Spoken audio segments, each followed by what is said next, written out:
அனைவருக்கும் வணக்கம். இன்றைய தினம் பாபா சாஹிப் அண்ணல் அம்பேத்கரின் 134ஆம் ஆண்டு பிறந்தநாள் விழா நாடு முழுவதும் பல இடங்களிலும் அவரது அபிமானிகளால் கொண்டாடப்பட்டது. ஆனால் அந்த விழாவில் பெரும்பாலான இடங்களில் அசைவ உணவுதான் பரிமாறப்பட்டது. நாம் ஒரு தேசிய தலைவரை பின்பற்றுகிறோம் என்றால் அவரது கொள்கையில் முக்கியமானதையாவது நடைமுறைப்படுத்த வேண்டும். அண்ணல் அம்பேத்கருக்கு விழா எடுத்துவிட்டு அங்கு அசைவ உணவை பரிமாறுவது அவரது கொள்கைக்கும் கோட்பாட்டிற்கும் முரண்பாடான செயல்பாடாகும். அண்ணல் அம்பேத்கர் அவர்கள் புத்தர் நிறுவிய பௌத்த மார்க்கத்தை பின்பற்றி அந்த பௌத்த மதத்தின் கொள்கைகளை தீவிரமாக கடைபிடித்தவர்.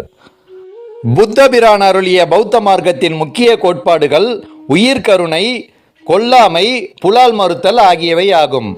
இனி வரும் காலங்களிலேனும் இது போன்ற விழாக்களில் அசைவத்தை தவிர்த்து சைவ உணவையே வழங்கினால் அனைவரும் அந்த அன்னம்பாளிப்பில் பங்கேற்க முடியும். அண்ணல் அம்பேத்கருக்கு விழா எடுப்பது சிறப்பான விஷயம். அங்கு உயிர்கருணை விளங்கினால் மேலும் சிறப்பாக அமையும்.